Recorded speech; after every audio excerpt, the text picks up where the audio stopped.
I think survival training is the perfect complement to martial arts. I almost consider it, well, I do consider it to be part of my martial arts. In the same way that you have that kind of, I don't want to call it a peace of mind, but it's like a projected confidence where you know that if something were to happen, like you're in a crowd or something, and someone's acting off, and you can kind of notice that, the baseline has been disturbed.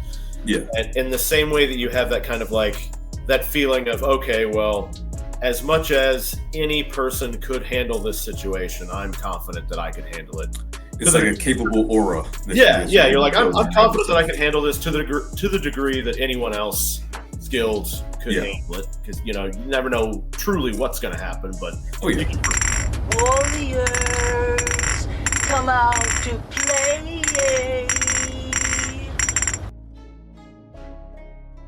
What's up, guys? Welcome back to Warriors Way Home, where our duty is to reintroduce the warrior mindset back into manhood, putting the fight back into men. I'm Travis, joined me with my co-host Edmund, and our special guest, Mr. Nash. Yes, sir. So for those who are unfamiliar with my good friend Nash Kenshin here, I met him about, let's say, I want to say 2016, 2017, during the first the first Kudo event that we had in the States. It was in Ohio, in Columbus, where they were trying to put together the first American team for Kudo back when. Was that 2016, 2014, something like that? It was in the early days, man. It's everything is so crazy as far as like the timeline, because it really, let's just say post-COVID or pre-COVID. Yeah, back in a long ago. Yeah. BC, before COVID. That's right. So, and this is back when Azuma Juku was alive, who, for those who don't know, was the founder of Kudo. We got to see him in person for the first time meeting Nash, a couple other buddies of mine that was there. This was like my introduction to Kudo, and the art that it was, and kind of getting used to that art style, blending everything that I knew into it. And Nash was somebody who I had heard about before, but wasn't, the man, the myth, the legend kind of thing, but except he happens to be true. If Nash he's like a cartoon character that came to life, and he was like, hey, I kind of like this place. Let's make my mark kind of thing. And man, he's a survivalist, a great martial artist, a fighter, somebody who just travels the world and makes the world his kind of thing. You know what I mean? So for those who don't know, my brother Nash Kenshin, how you doing today, man? Doing pretty good. How's everybody? You guys good?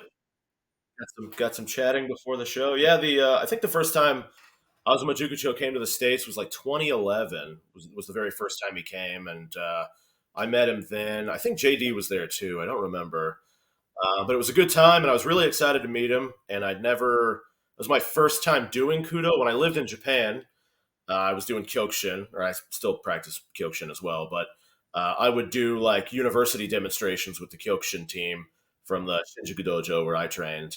And we would always see the Kudo guys like on the periphery also doing demonstrations and stuff. And I was like, dumb, who would ever want to do that? And then just over time, it kind of got into me that I wanted to do it. But yeah, I went to that thing the first time Azuma Juku came. And I really wanted to, I didn't know anybody there. And so I was like, yeah, I want to try to make a good impression. But I was still like full-time living on the street, fighting people all the time around the world. So I showed up in the rattiest uniform, like totally tattered. And then I met Azuma Juku, and I went to go like pull my black belt tight, and it ripped in half because it was so ratty. True Street Fighter style. Yeah, so we were just kind of looking at each other like, what am I going to do with this? And he's like, try to tape it. And so we're like trying to duct tape my belt.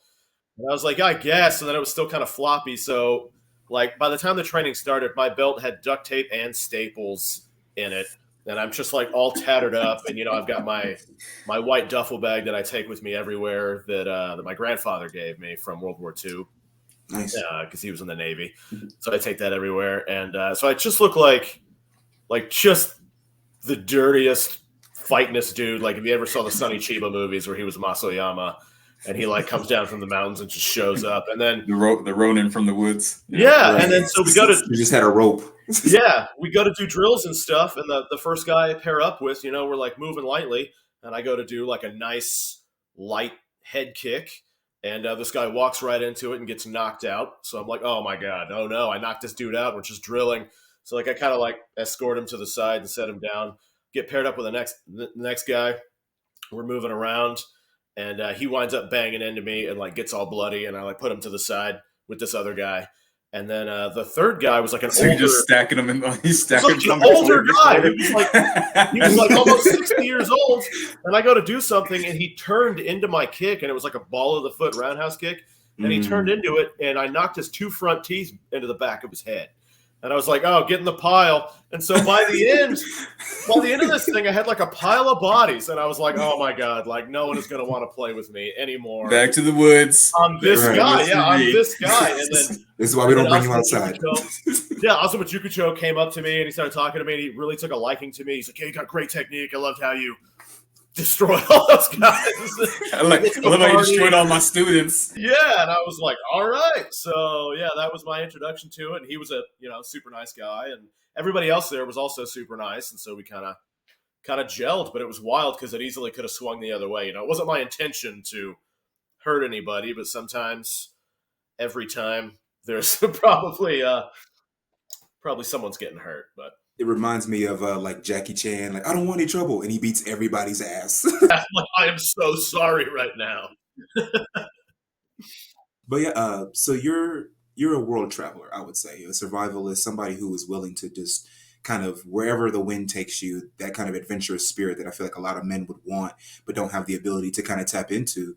How did you get started? How did you become a survivalist?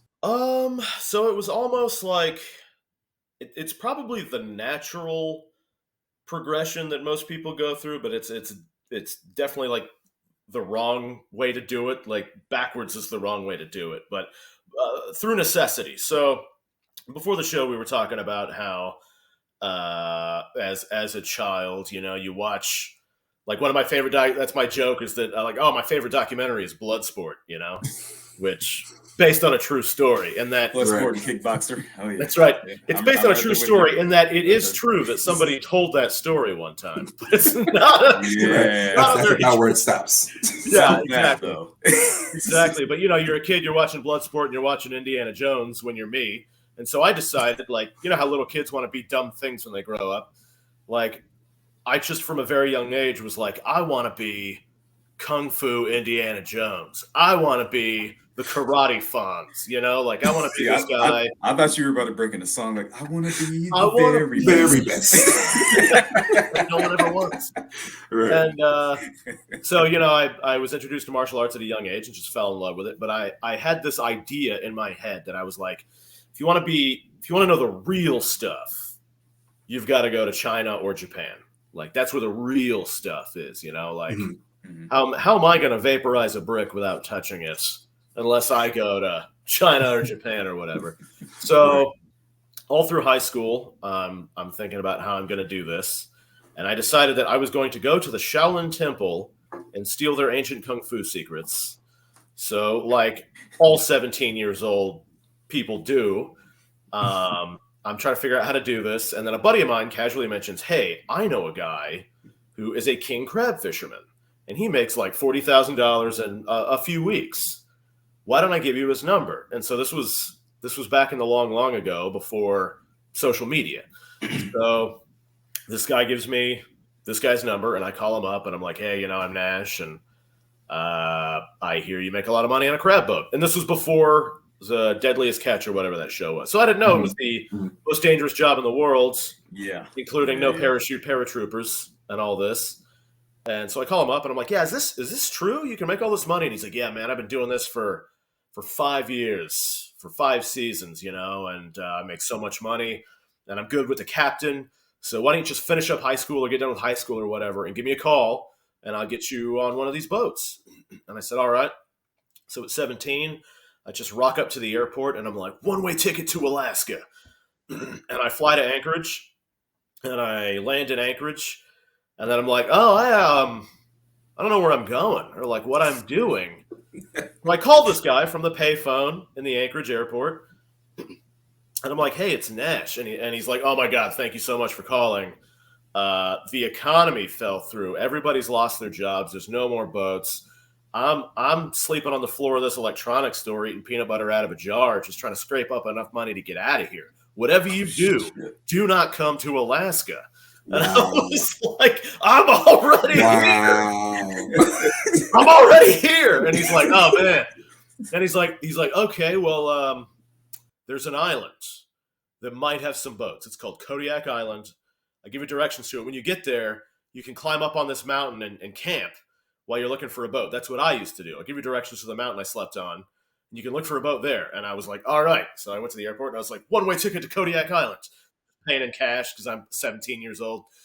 And so I get to Kodiak Island, and I'm skipping a lot of stuff for time. But I get to Kodiak Island, and then I go to this mountain with this dude's directions that are just like scribbled on a piece of paper that he told me over the phone. And they're like bulldozing the mountain for gravel for construction projects. So I find a different mountain, and I hike up there, and I set up a camp. And all I have is like a thermal blanket in my bag, like my white duffel. Like I don't have a tent or anything. And so I wound up, I'm like beating the docks trying to get on a ship. And it's like trying to get picked for dodgeball back in the day. Like you just stand there and like hope somebody chooses you. And nobody picked me that round. So I went back up in the mountains, and I wound up, nobody picked me for like that whole run. So I wound up as a 17-year-old kid getting stranded, living on a mountain on an island in Alaska for several months, for like 2 months. And so I'm just up there like standing under waterfalls. In true anime fashion. Practicing my body. Right. And then the weather gets really bad. Like it starts to get like October and November on a mountain in Alaska is not a place to be. So I come down, I hitchhike into town, and I wind up staying at this homeless shelter. And I'm out of money now. Because like once a week I'd like hitchhike into town and buy like yogurt and bagels and then go back up in the mountain and try to catch fish and stuff too to supplement my diet while I'm training up there. But now I'm out of money and I'm in town. So I move into this homeless shelter, which is really common on the island because everybody's like homeless fishermen and stuff. And I wound up, working at a few different illegal construction sites and canneries and different stuff before I could get on a boat. But it was like a blessing in disguise that I didn't get on that initial crab boat because most of the people died. And then I saw some of the people come back and like this dude was missing an arm, like a crab pot swung into him and like cut his arm off. And I was like, yeah, I don't know. So, but so I'd be like, I only had 2 pairs of clothes. I had jeans and a white t-shirt and my A2 bomber jacket, which is what I wore most of the time. And then I had my clothes for working out. I brought my karate dogi and my belt. So I'm like, all right, well, I can't be like losing conditioning. So like I'd uniform up and I'd just go like jogging around the mountains or jogging around this small little town. And eventually this dude saw me and he was like, hey, I see you're wearing a karate gi. I do Goju Ryu. And I was like, I also do some Goju Ryu. And he owned a business and stuff. So he hooked me up with like some jobs and some places to stay or whatever. And it was like everywhere I went, like martial arts somehow wound up like being the link that got me shelter or protection or a job or whatever, and wound up eventually sending me to the next area, of my wildlife. But so I was like, man, I almost died up in the mountains, but I'm sure it's fine. I know about survival. You drink from the streams, and that's it. And you make fires. I didn't die, so I got it. And so like little by little, I would like accumulate these very rudimentary skills, these like survival skills.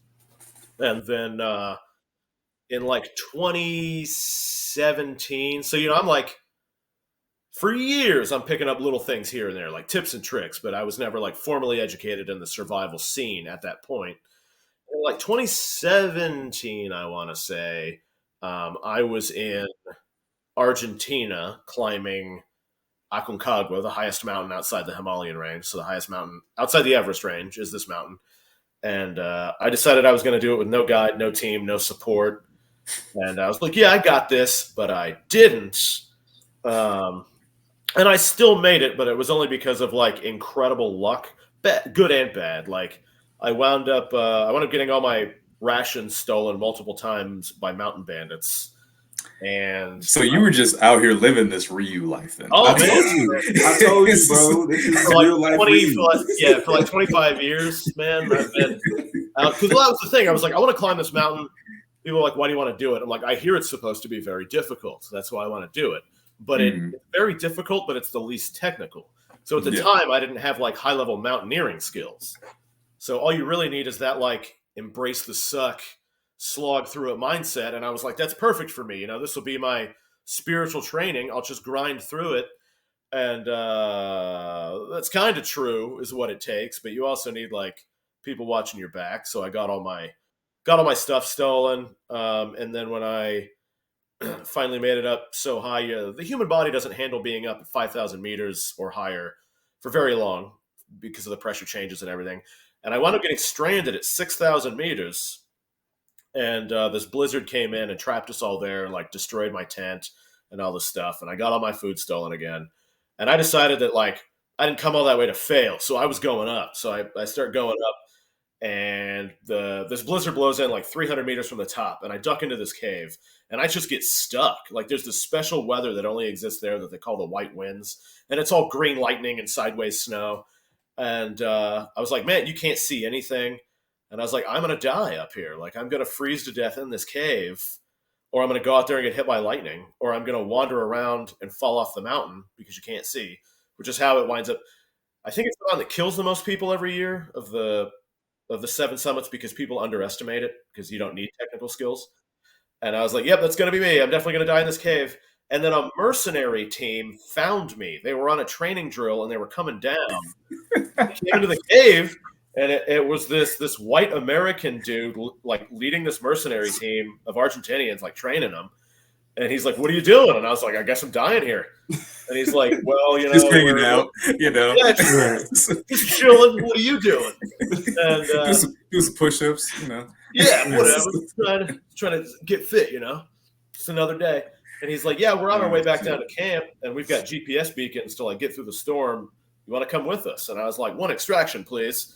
And so we're like double dutching through the lightning, and we get back to camp, and then we're holed up there for a week. And everyone's just shouting at each other through the tents because you can't even go outside.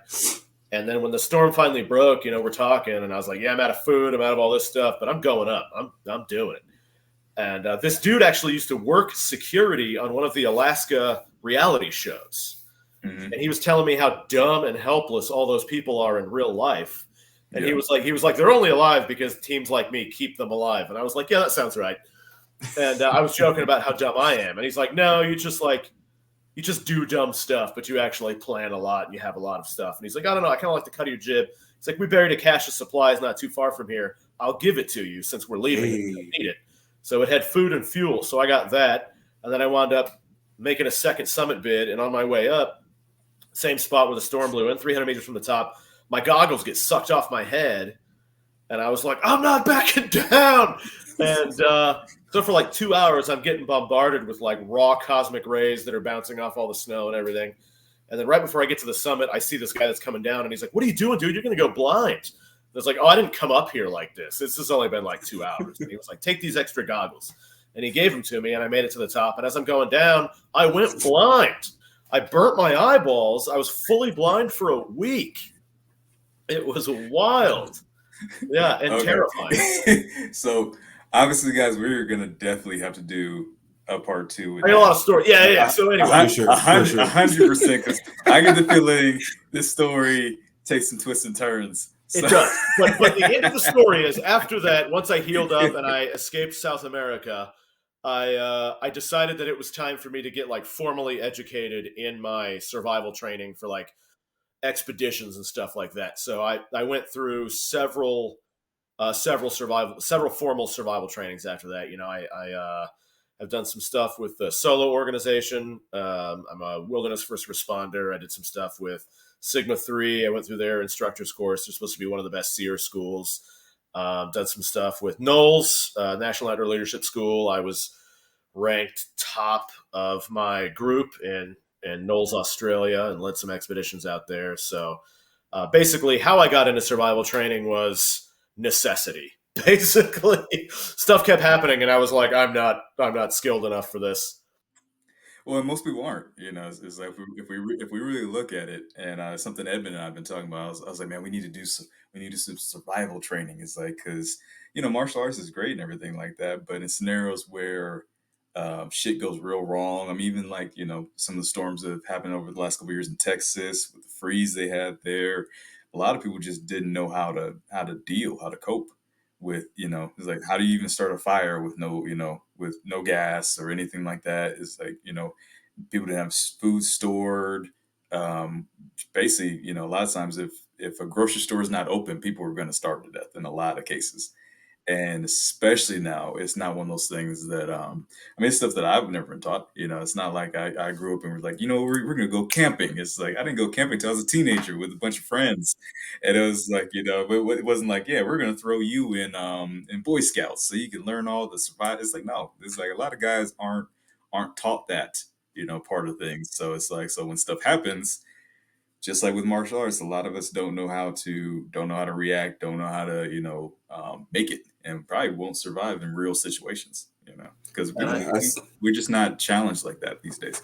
I think survival training is the perfect complement to martial arts. I almost consider it. Well, I do consider it to be part of my martial arts, in the same way that you have that kind of, I don't want to call it a peace of mind, but it's like a projected confidence where you know that if something were to happen, like you're in a crowd or something, and someone's acting off, and you can kind of notice that, the baseline has been disturbed.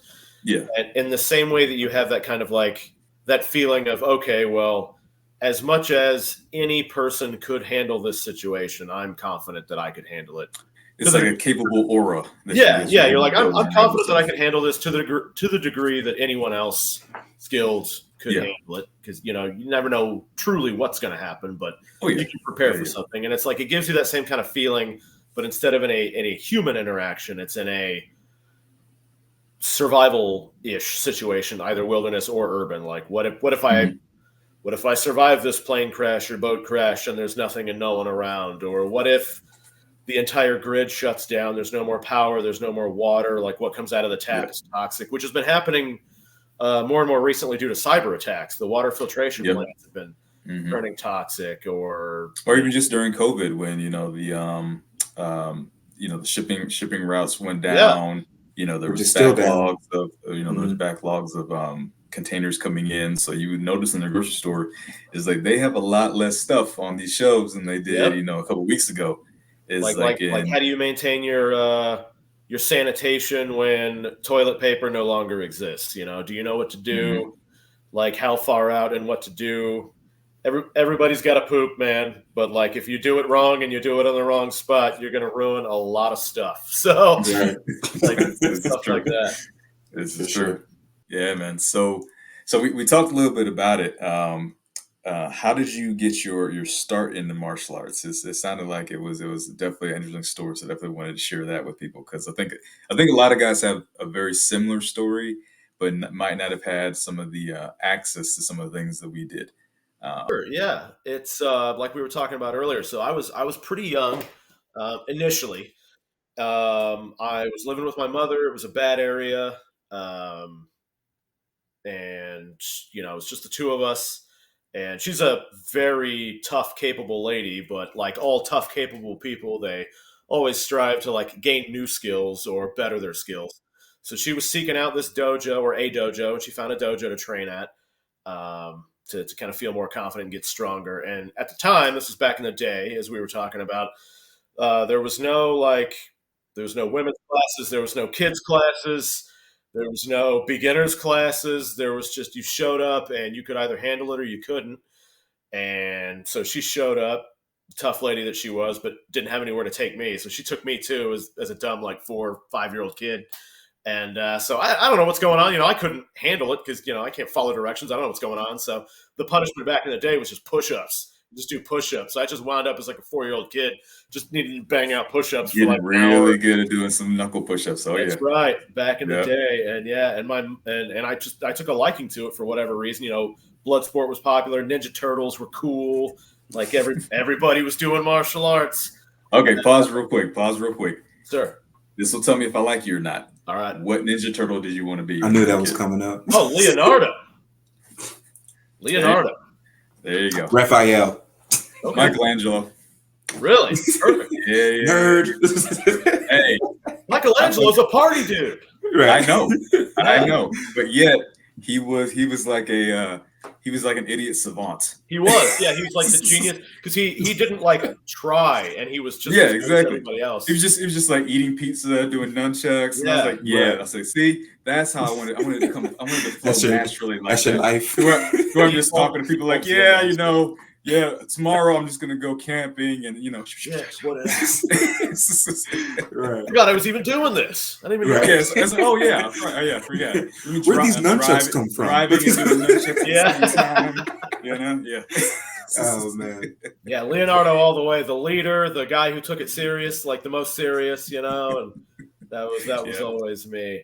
But I got into it, so, and then what martial art was that, if you don't mind me asking? So that was an Okinawan karate style that was like a mix of goju and a few other styles. So it was real, like if you're familiar, like what was your style when you got into it?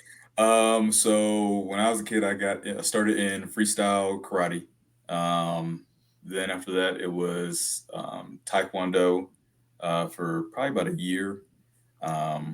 A African martial arts that I, for some reason, cannot remember the name of. And then for the last probably over a decade, it's been Sasori-ryu Ninjutsu. Oh, nice. Mm-hmm. But yeah, my first style was this Okinawan karate style that was like a mix of Shuri-ryu and Goju-ryu. It's a little bit heavier on the Goju at the time, but a lot of like forearm blocks to the inside and outside, and a lot of straight punches, things like that. A lot of the traditional kata or whatever. And good luck in America a long time ago getting a 4-year-old kid to do a kata. Oh man, I think we talked about, we did an interview with my sensei, and we were talking about the dojos they have now, and the I don't want to say soft in a lot of ways, but you see kids doing happy punches and all these other things. I was like, I wasn't doing happy punches. We had us knocking shins when I was a kid. It's like that freestyle karate. We were pop pop. You start sounding like baseball bats hitting each other. It's like we weren't doing the that kid's off in the corner playing, and this kid's over here doing flips and all this. Like, no, it's like butterfly, somebody standing on your knees to push your knees down, stuff that would be considered abuse, child abuse now. For sure. I had to do the against the wall gravity splits where you lay on the ground and you put your legs up on the wall like this, and then somebody stands on them to get them down. And I remember that hurting real bad. And do you remember that scene from Kickboxer where he ties? My sensei actually did that to me. The one for ninjutsu, Uh-huh. He tied my leg to one heavy bag, and to one wave master, and tied my other leg to another wave master with our belts, and just started cranking and just like boom. And he's like, okay, and I didn't know he was gonna do this. I came into class like thinking we were gonna go over kata or go over some self defense. He's like, come on over here. He's like, give me your belt. I'm like, oh shit, did I get in trouble? I'm like, fuck. So I take my belt off, hand it to him. He takes his belt off, and I'm like, what's happening here? And next thing I know, he pulls these wave masters in, and I'm still like, you don't question. You don't like, what are we about to do? He's like, okay, I see him tie it, and I see him tie it. He's like, now lay down here. And I'm like, so I lay down, feet up, ties my foot, ties my other foot, and I'm like, damn it. and just cranks it till I'm like here, sitting on the wall, my leg against the wall. And he's like, all right, you're gonna stay here for this whole class, and then turns and just walks off. Good night.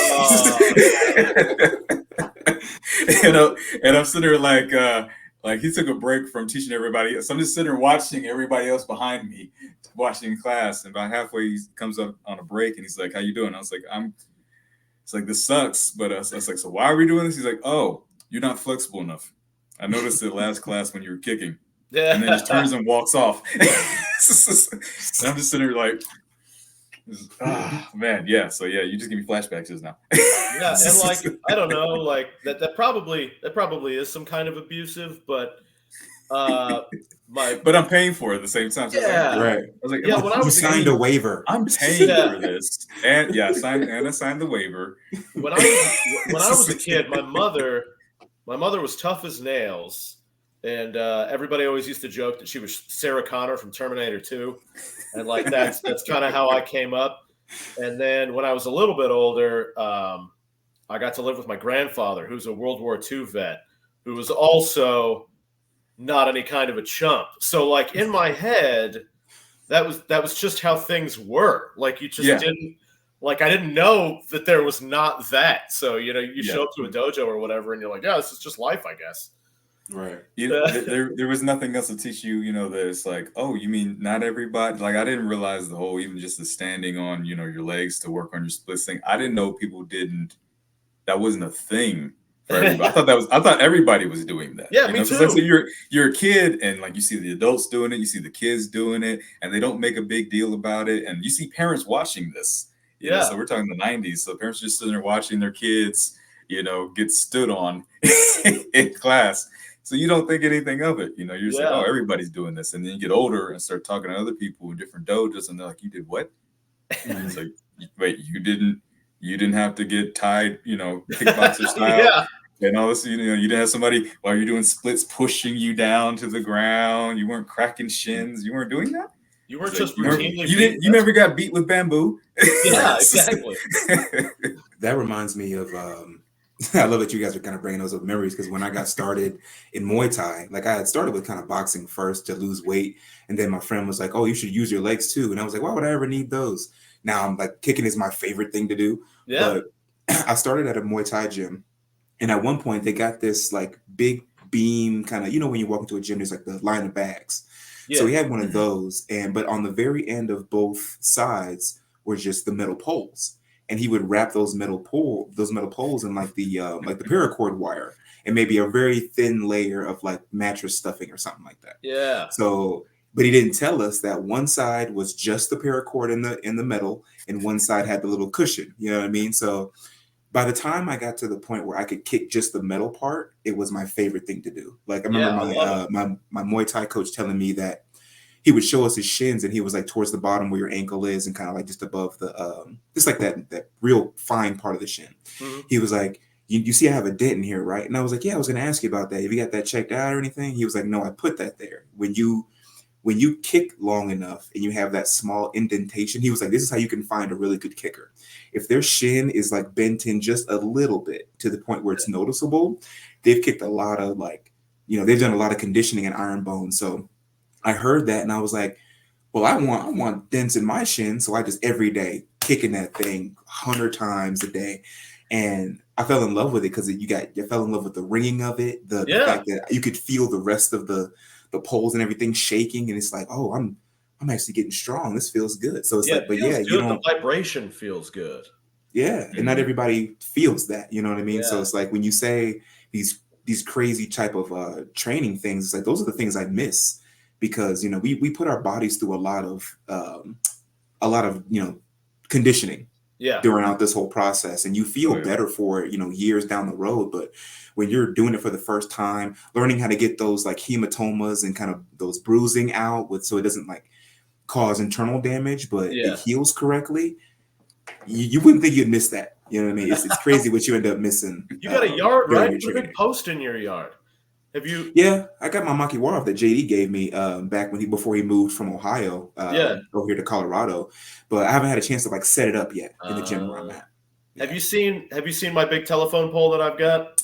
I actually just watched in your backyard about that. Yeah, did you watch that video? yeah.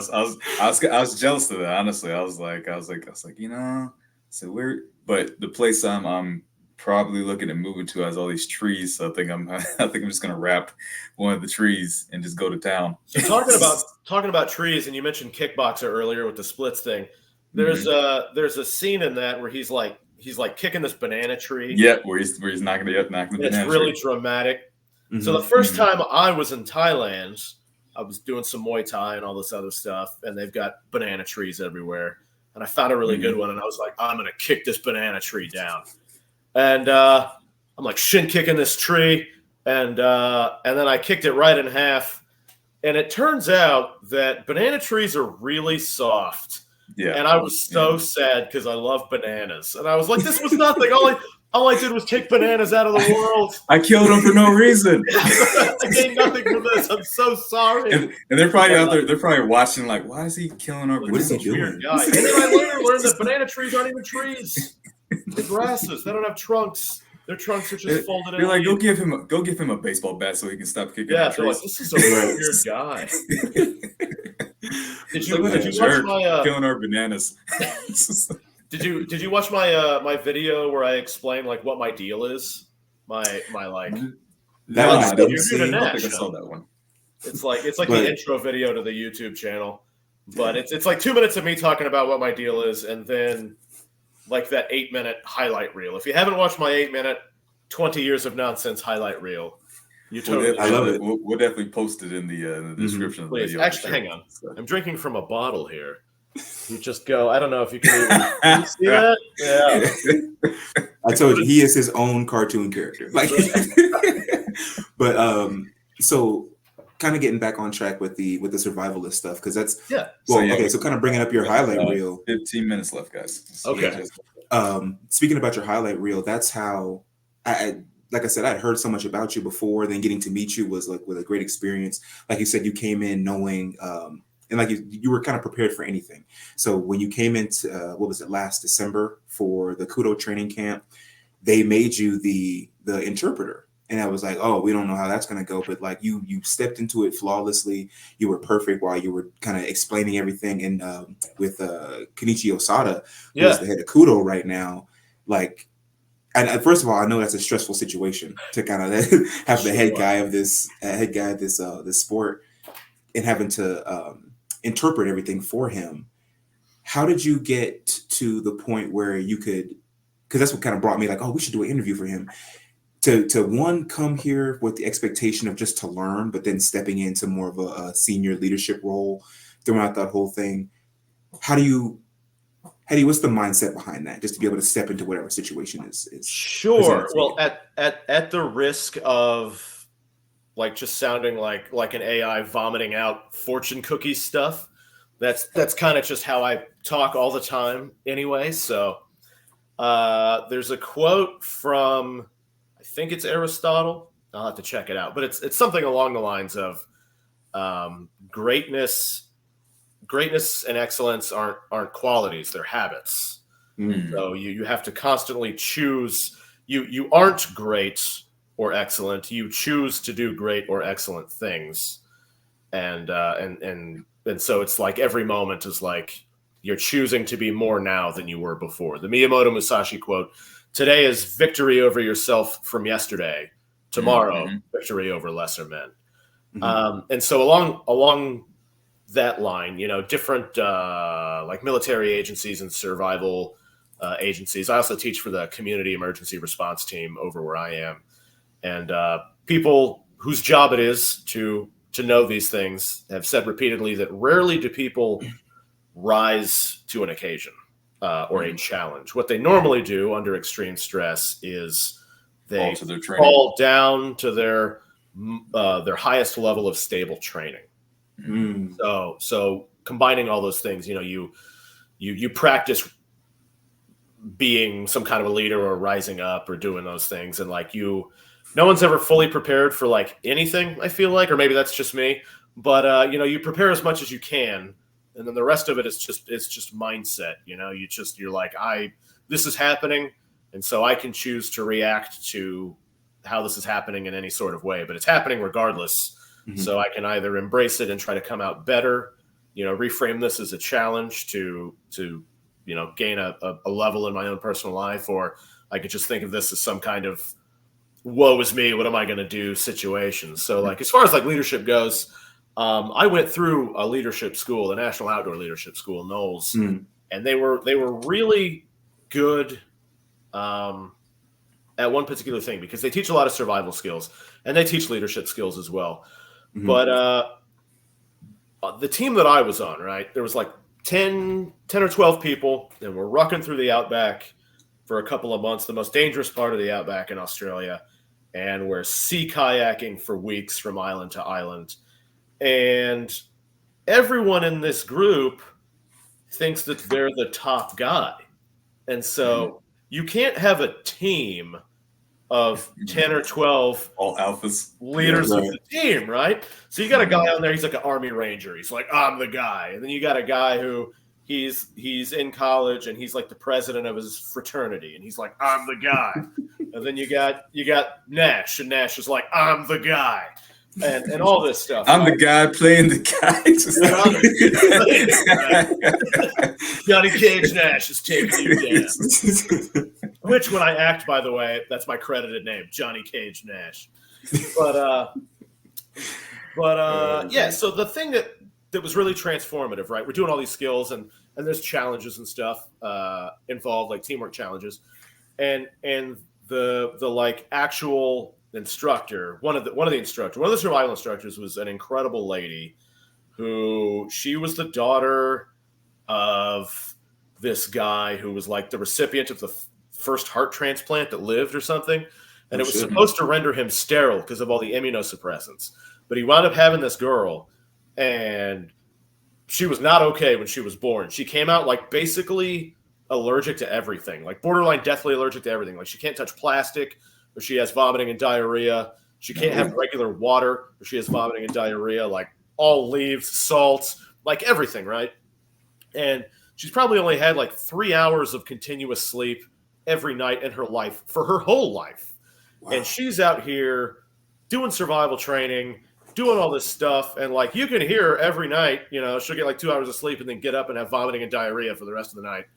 And never complained, never did anything, super pleasant, like surfs all the time, even though she'll get rashes, and like just super. And so you're looking at this person, and you're like, well, how do I have any right to like be like, well, it was me, whatever, when this person's out here and just like doing the best, making the best of everything, right? But one thing really stood out. So like, we're doing these challenges, and they're teamwork challenges, and I'm blowing everyone out of the water.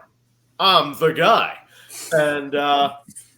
And then she's like, well, if you think you're so good, why don't you try to do this thing? And it was building this tarp shelter that is very clearly a 2-man challenge, because they're big, and you need someone to like stabilize one side of the tarp while you're mooring it down because the wind is blowing and all this stuff. And she's like, if you think you're so good, why don't you try to do this by yourself? And I was like, okay. And I did. I succeeded at this thing that was supposed to teach me a lesson, but it didn't teach me the lesson. It taught me the wrong lesson. I was like, I'm so good that I don't need anyone else. That's how good I am. Like, I'm doing these incredible things. Like, I know you did this. You challenged me to do this because it can't be done. Well, I did it. Yeah. I did what can't be done. What do you think of that? And then she's like, she's one step ahead. And she's like, all right, well, that's not very good expedition behavior. Like, you're not going to get invited on anyone's expeditions with that kind of attitude. And I was like, maybe not. They're going to be lining up to get on mine. She's like, and then the one step ahead even further, right? So like a couple days later, I'm crushing it, and like, we land on this island, we're sea kayaking, and I'm doing all this stuff, and I'm like, why doesn't the whole team take a break? I'll just build this whole camp, and I'm doing everything, and I do. And then afterwards, I'm like complaining. The reason I did it was because like everyone was doing it wrong. Mm-hmm. And I'm like, you guys are doing it wrong and you're slow. Let me just, everyone get out of my way and I'll do it. I'll just do it for everybody. And so I do it, and I'm kind of off to myself, just like in a bad mood. And she's talking to me, and she's like, well, what's up? Why are you in a bad mood? And I'm like, everybody here like is doing it wrong. They're slow. Like, why can't they keep up? Get on my speed. And she was like, well, how is anyone supposed to ever get to where you are if they never have the practice to do it? Because you're doing it. And they never have the guidance because they don't even get to try. And like, you can't guide them because you're just doing everything yourself. And she's like, leaders don't do everything. Like, one of the most important qualities of a leader is just to let people do stuff. And then it finally started to sink in that like, and then, later on, I realized that like truly no one there's not a single self-sufficient person on the planet. There's no self-made men or women. There's no one who has ever in the history of anything pulled themselves up by their own bootstraps. That is all a lie. like you just can't, like, you can do the best that you can do, but you will always need help. You'll always need connections. You'll always need someone else. And in trying to become like the best at all that. Like I'd spent years trying to become this like the best guy, and it was almost like I was going in the opposite direction for a little bit. Yeah. Because I mean, even us here is like we would not have gotten to the level that we're at if somebody else wasn't there to No, teach us, or not just look at us as as kids or teenagers or even adult men and be like, yeah, why can't you figure this out? I know how to do it, although I've been doing it for 30 years. Why can't you? It's like you yeah, don't know how to do this thing. Why not? It's like I'm not gonna waste my time with you. It's like we exactly, wouldn't be yeah. where we're at. And I started. That's a big reason why we started this channel too, is because we tell guys like we don't have it all figured out. Yeah, Is like, but a lot of times all you have to do is be one step ahead of somebody else to be able to be like, hey man, don't step there, step here, right where I Yep. stepped. Is like just it's like because I stepped over there, that ended bad for me. Is like just follow, right. You can follow right behind me. Is like I made the mistake already. Is like you don't need Yeah. to do that. Is Yeah, like and I don't need to be miles ahead of you to tell you what's going on right behind me. It's like, hey, yeah, just follow right behind me, bro. It's like I'll let you know what I fucked up. exactly. I started to reflect on my whole life, and I was like, oh my God, like at every step of the way, every incredible, what some people would call incredible, every zany or incredible or stupid thing that I've ever accomplished, Yep. As difficult as it was, and as much as I'd love to take credit for it, like I would have died a 17-year-old kid if all kinds of people didn't help me out when I was on that mountain. Yep. on that mountain, and then Yeah. every step after that, living in Japan, being in China, doing all this stuff, like every step of the way, there's always been something. And I think, for me, it's easy to see those things because the situations I was in were extreme. Yeah. But for like even normal people, regular people living their normal lives, like it might be more difficult to see where other people have intervened to kind of like course correct these pivotal moments in their life that they don't even know is happening. But like you in that bar bouncing, like you keeping those people in there could have saved 10 lives, and each one of those lives could have gone on to fundamentally radically alter the world. That one little thing you did, and maybe no one in that room will ever think that you saved their life, but you might have. No, they probably just think I'm insane. Yeah, both things can be true. Exactly. He was crazy enough to save your life, even though he didn't know you. Right. Exactly. For sure. Exactly. Man, Nash, this time has flown by, bro. It's like time is definitely. Well, like I said, we'll definitely have to have you on for another longer conversation, man. Because we got to dig. How much time we got left? We got to dig. We got looks like 4 or 5 about minutes? 4 minutes. 4 minutes left. Yeah. So Okay. Tell you what. Let's wrap up with a final question. Okay. So on this channel, a lot of times what we like to do is give tactics at the end, give actionable steps that guys can use and take into their life and actually do something with. Because so many channels, talk about the philosophy of all these different things like manhood, masculinity, martial arts, and all these things like that, but they don't get to the meat. Like, what can you do today to move forward and become a better man, to become a more capable man? Okay. So what would your advice be, let's say, to that 17-year-old Nash that was, trying to find, looking to find his way through the world and, find his path? What would be your advice on, becoming the best version of himself? Oh, well, I'm probably the wrong person to ask because I don't have a single regret in my life, like zero regrets. So I have like a lot of what I would call learning opportunities to where if I were presented with an identical situation later, I might choose a different thing, but I would never go back and choose a different thing. Because I feel like everything that happens is integral to what makes you, like you take those things and you, like if you go through a bad breakup or whatever, you can use like nothing's ever entirely usually things aren't entirely one-sided. So you can be like, okay, well, why did things happen the way that they happened? And you can use that as a springboard to like adjust course for your own life. But I would say we learn from the wins and we learn from the losses. Exactly. I think I learn more from the losses. I would rather have losses that I learn from than hollow wins. But advice to anyone, something I learned probably too late, the old Buddhist saying, you've reached maturity when you plant a tree knowing that you will never get to enjoy its shade. When you do something, and you start a thing and you're like, this isn't for me. I'm doing this, like, I will feel good to do this, but it's not for me. And that's really what's allowed me to be me is this unearned kindness that I've received from other people that now I've internalized all that. And I'm like, I have to give this back to the world somehow. Like I have to help when I can, where I can, however I can. But as far as like the general advice to any 17-year-old young man, I'm sure like now is a crazy time to be a 17-year-old young man. Don't judge success by others' definition of success is good advice. And don't take advice from people whose lives you don't want. Like if you don't like everything about someone else's life and the way and the person that they are, because your circumstances can influence what you are just as much as you can influence your own circumstances. If you don't like everything about what this person has going on, don't take their advice.